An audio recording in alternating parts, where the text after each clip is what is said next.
উজানের ঢল ও বৃষ্টিতে সুনামগঞ্জ ও সিলেটে সার্বিক বন্যা পরিস্থিতির অবনতি হয়েছে। পানি উন্নয়ন বোর্ড জানিয়েছে পাহাড়ি ঢল আরও ২৪ ঘন্টা অব্যাহত থাকবে। সুনামগঞ্জ জেলায় অন্তত ২০০ গ্রামের মানুষ নতুন করে পানিবন্দী। ছাতক ও দোয়ারাবাজার উপজেলার বন্যা পরিস্থিতি মঙ্গলবার সন্ধ্যা থেকে অবনতির দিকে। শহরের পানি কমলেও বিভিন্ন আবাসিক এলাকা এখনও তলিয়ে আছে। বর্তমানে সুরমা নদীর পানি সুনামগঞ্জ পয়েন্টে বিপদসীমার ৪০ সেন্টিমিটার ও সিলেট পয়েন্টে ১৪ সেন্টিমিটার ওপর দিয়ে প্রবাহিত হচ্ছে। এছাড়া কুশিয়ারা, সারি ও সারি-গোয়াইন নদীর পানিও বিপদসীমার ওপরে বইছে। মঙ্গলবার পর্যন্ত সিলেটে ১৩২৩টি গ্রাম প্লাবিত হয়ে ৬,৭৫,০০০ মানুষ বন্যা কবলিত হয়েছে। এর মধ্যে সিলেট মহানগরের ২১টি ওয়ার্ডে প্রায় ৫০,০০০ মানুষ পানিবন্দী। সুনামগঞ্জে বিভিন্ন আশ্রয়কেন্দ্রে প্রায় ৫,০০০ ও সিলেটে ২,৮০০ মানুষ আশ্রয় নিয়েছে। এদিকে সিলেট ও সুনামগঞ্জের সকল পর্যটন কেন্দ্র বন্ধ ঘোষণা করেছে জেলা প্রশাসন।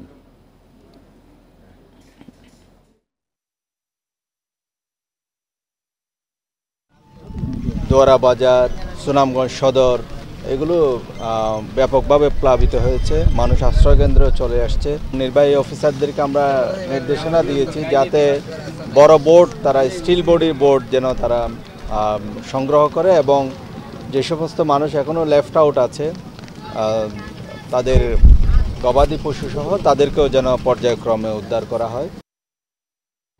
বন্যা পরিস্থিতি নিয়ে জানাতে সুনামগঞ্জ থেকে যুক্ত হচ্ছেন সহকর্মী জাকির হোসেন। জাকির, সুনামগঞ্জের বন্যা পরিস্থিতি তো আরও অবনতি হয়েছে, ২০০ গ্রাম নতুন করে প্লাবিত হয়েছে। সেখানকার মানুষের দুর্ভোগের চিত্র জানাবেন। আর ৫,০০০ মানুষ যে আশ্রয়কেন্দ্র রয়েছে সেখানকার কি পরিস্থিতি?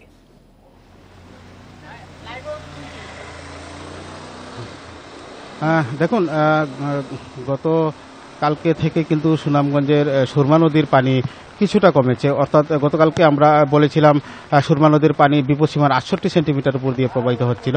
তো আজকে সকাল ৯টা পর্যন্ত কিন্তু সুরমা নদীর পানি বিপদসীমার ৪০ সেন্টিমিটার উপর দিয়ে প্রবাহিত হচ্ছে। আর অন্যদিকে আমি যদি ছাতকের কথা বলি, সুনামগঞ্জের সুরমা নদীর ছাতক পয়েন্টে কিন্তু বিপদসীমার ১৬০ সেন্টিমিটার উপর দিয়ে প্রবাহিত হচ্ছে, যার ফলে ছাতক এবং দোয়ারাবাজার এই দুই উপজেলার বন্যা পরিস্থিতি একেবারে অবনতির দিকে যাচ্ছে। আর অন্যদিকে যদিও সুনামগঞ্জের সুরমা নদীর পানি কিছুটা কমেছে, কিন্তু নতুন নতুন করে এলাকা প্লাবিত হচ্ছে। আমরা এখন যেখানটা দাঁড়িয়ে আছি, আপনি নিশ্চয়ই দেখতে পাচ্ছেন সুনামগঞ্জ পৌর শহরের নতুন পাড়া আবাসিক এলাকায় এরকম প্রায় আরও অন্ততপক্ষে ৮ থেকে ১০টি আবাসিক এলাকা প্লাবিত হয়েছে। আমরা সকাল থেকে দেখে আসছি।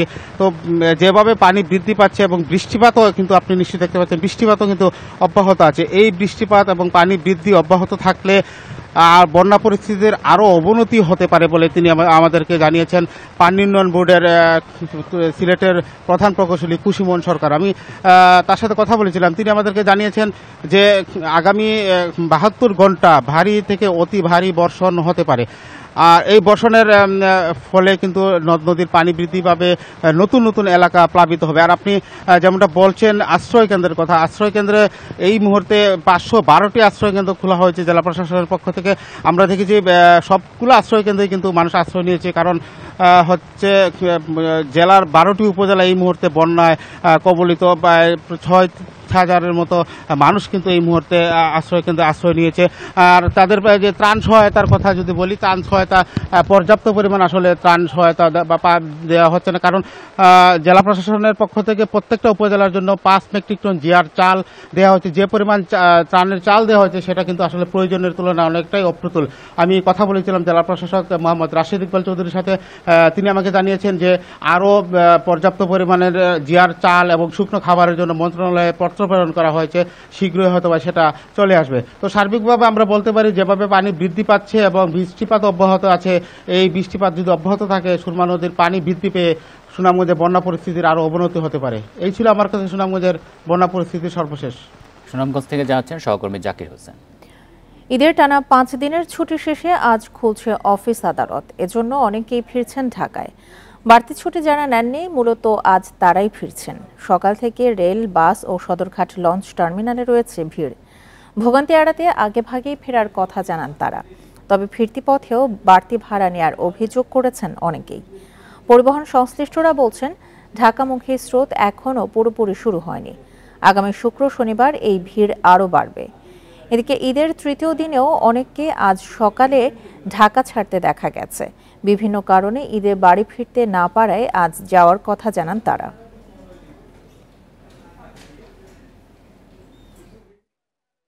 লঞ্চে আসছি, খুবই ভালো লাগছে, মনে হয় একটা আনন্দ করে আসলাম এরকম লাগে। ঈদটা খুব ভালো লাগছে। আজকে অফিস খোলা, আজকে অফিস করব। আগের দিন রওনা দিয়েছি, ঈদের পরের দিন আবার ব্যাক করলাম। এখন 350 টাকা বাড়াইছে, তার সাথে তো পদ্মা সেতুই ভালো আছে। 350 টাকা বাড়ির সামনে থেকে উঠবো নাম ঢাকায়। ঢাকায় ফেরা নিয়ে আরও জানাতে এই মুহূর্তে রাজধানীর কমলাপুর রেলওয়ে স্টেশন থেকে যোগ দিচ্ছেন আমাদের সহকর্মী আদিলুর রহমান। আদিলুর, ঢাকায় যারা ফিরছেন ইতোমধ্যে তারা কি কোনো অভিযোগ করেছেন কিনা, স্বস্তি থেকে তারা বাড়ি ফিরতে পারছেন কিনা?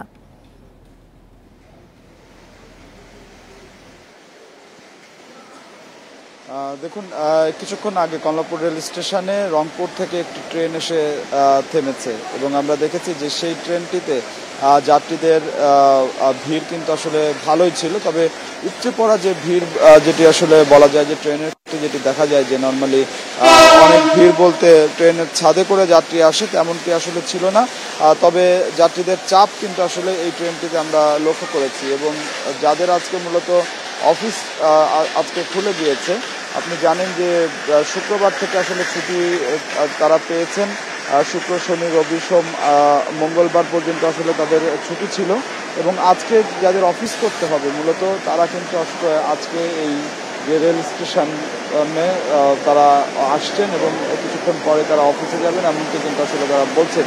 এবং যাত্রীরা আসলে যেটি আসলে বলছেন যে প্রিয়জনের সাথে ঈদ উদযাপন করতে কষ্ট করে তারা বাড়ি গিয়েছিলেন, সেখানে প্রিয়জনের সাথে যে 2-3 দিন বা 4 দিন তারা সময় কাটিয়েছেন, তাদের ঈদ উদযাপনটা আসলে ভালো হয়েছে। কিন্তু যেহেতু আসলে অফিস খুলে গিয়েছে জীবিকার তাগিদে তাদেরকে আসলে ঢাকায় ফিরতেই হবে, সেই কারণে আসলে তারা তাদের আজকে ফিরতে হয়েছে। তবে আজকের যে ঈদের পরের যে যাত্রা, সেই যাত্রায় কিন্তু আসলে বেশিরভাগ যাত্রী স্বস্তি প্রকাশ করেছেন। তার কারণ হচ্ছে তারা বলছেন যে এখনো ঢাকায় ফেরার যে ভিড়টি, সেই ভিড়টি আসলে শুরু, যে কারণে খুব স্বাচ্ছন্দ্যে কিন্তু আসলে এখানকার যেসব আদিল, আপনি তথ্য সংগ্রহ করতে থাকুন, পরবর্তীতে আমরা আবারও যোগাযোগ করব। ঈদের ছুটি শেষে ঢাকায় ফিরতে শুরু করেছে মানুষ, এ বিষয়ে বিস্তারিত জানাচ্ছিলেন কমলাপুর রেলওয়ে স্টেশন থেকে সহকর্মী আদিলুর রহমান। ঈদের ছুটির পর আজ থেকে নতুন সূচিতে চলবে মেট্রো রেল। নতুন সূচি অনুযায়ী উত্তরা থেকে সবশেষ ট্রেন ছাড়বে রাত 9টা এবং মতিঝিল থেকে ছাড়বে রাত 9টা 40 মিনিটে। ডিএমটিসিএল কর্তৃপক্ষ জানিয়েছে ঈদের পর অফিস সূচি আগের 9টা 5টায় ফিরছে। এর সাথে সঙ্গতি রেখে মেট্রো রেলের পিক ও অফ পিক আওয়ারের সময়েও পরিবর্তন আনা হয়েছে।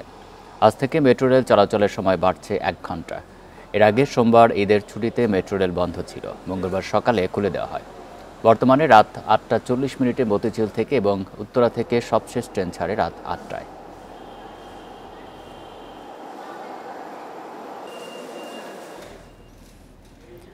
অনেক কোরবানির পশু অবিক্রিত থেকে যাওয়ায় ক্ষতির মুখে বিভিন্ন জেলার বহু খামারি। ছোট গরুর বাজার ভালো থাকলেও বড় গরুর দাম ওঠেনি। খামারিরা বলছেন হাট ফেরত পশুতে ফের বিনিয়োগ এখন বড় দুশ্চিন্তা। 2000 কেজি ওজনের ফ্রিজিয়ান জাতের এই ষাঁড়টি ঢাকার হাটে তোলা হলেও বিক্রি হয়নি। কাঙ্ক্ষিত দাম না ওঠায় হতাশ ময়মনসিংহের ত্রিশালের খামারি জাকির হোসেন।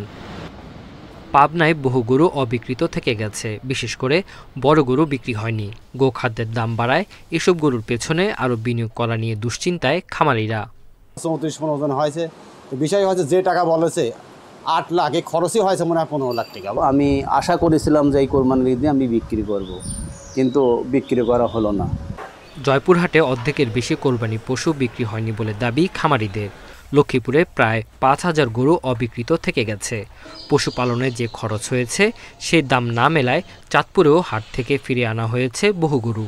1 কোটি টাকার বিজনেস, 1 কোটি টাকার বিজনেসের মধ্যে 47টা গরু ছিল, 40টা গরু বিক্রি করে 30 লাখ টাকা লস, আরো 60টা গরু রয়ে গেছে আমার ঘরে। এবার সম্পূর্ণ খরচা দিয়ে এবার আমার 6 লাখের উপর খরচা হয়ে গেছে, কিন্তু দাম করে এবার হলো মনে করেন যে হলো 4,70,000, 80,000। বেশ কিছু গরু রয়ে গেছে, এটা সাধারণত ভারতীয় গরু আসার কারণে আমাদের খামারিদের অনেক গরু রয়ে গেছে, আমরা এই গরুগুলি নিয়ে অনেকটাই বিপাকে। সীমান্তবর্তী হাটগুলোতে ভারতীয় ও মিয়ানমারের গরু উঠায় অনেকে ক্ষতিগ্রস্ত হয়েছে বলে দাবি খামারিদের। Tanzil Hasnat, Independent News. বৈরী আবহাওয়া ও ঝোড়ো বাতাসের কারণে মঙ্গলবার রাতে চট্টগ্রাম শাহ আমানত বিমানবন্দরে অবতরণ করতে পারেনি বিমান বাংলাদেশ ও ইউএস বাংলার দুটি ফ্লাইট। এ সময় বিমানের যাত্রীরা আতঙ্কিত হয়ে পড়েন। পরে ফ্লাইট দুটি ঢাকায় অবতরণ করা হয়। মঙ্গলবার রাত 8:15টার দিকে বাংলাদেশ বিমানের ফ্লাইটটি চট্টগ্রাম হয়ে ওমান যাবার কথা ছিল। পরে 1 ঘন্টা আকাশে ঘুরে রাত 9:45টায় ঢাকা শাহজালাল আন্তর্জাতিক বিমানবন্দরে অবতরণ করে। এছাড়া ইউএস বাংলার আরেকটি ফ্লাইট চট্টগ্রামের উদ্দেশ্যে ঢাকা ছেড়ে গেলেও পরে আবহাওয়া পরিস্থিতি ভালো না থাকায় ঢাকায় ফিরে আসে। পরে স্থগিত হওয়া বিমানের ফ্লাইটটি রাত 12:10 ঢাকা ত্যাগ করে 12:40 চট্টগ্রাম বিমানবন্দরে অবতরণ করে বলে জানা গেছে।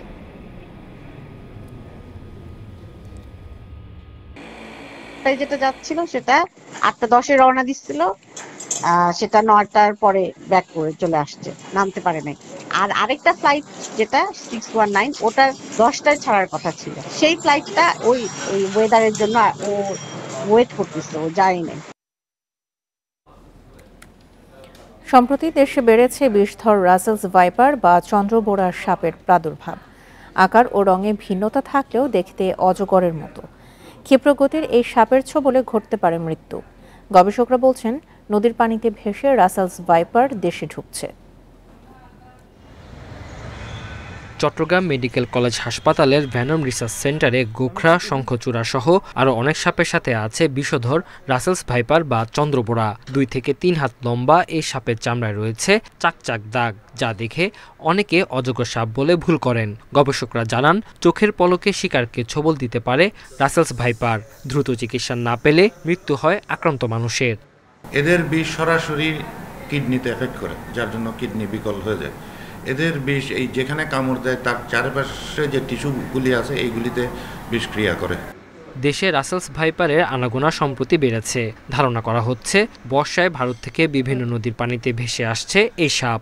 ভারতবর্ষের যে অংশটা আমাদের সাথে রাজশাহী অঞ্চলের সাথে লাগানো, ওই অঞ্চল থেকে বন্যার পানিতে বা নদীর স্রোতের সাথে গঙ্গা পদ্মা হয়ে এটা নেমে এসছে, অর্থাৎ পদ্মার উপরে এবং নিচে 2 দিকে গেছে।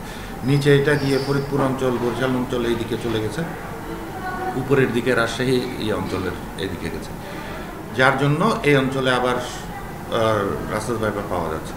গবেষকরা জানান, সাপ দেখলে নির্বিচারে হত্যা করছে মানুষ। এটি পরিবেশের জন্য ক্ষতিকর। অজগরের ক্ষেত্রে মানে অনিয়ত আকৃতির, কোনো রেগুলার কোনো শেপ নাই। আবার যেটা হচ্ছে স্যান্ডবোয়ার ক্ষেত্রেও এটা ইরেগুলার। কিন্তু রাসেলস ভাইপারের ক্ষেত্রে আরেকটা বিষয় হলো যে রাসেলস ভাইপারের মাথাটা হচ্ছে ত্রিকোণাকার অন্য সাপের ক্ষেত্রে, এবং এটা ছোট কম্পারেটিভলি।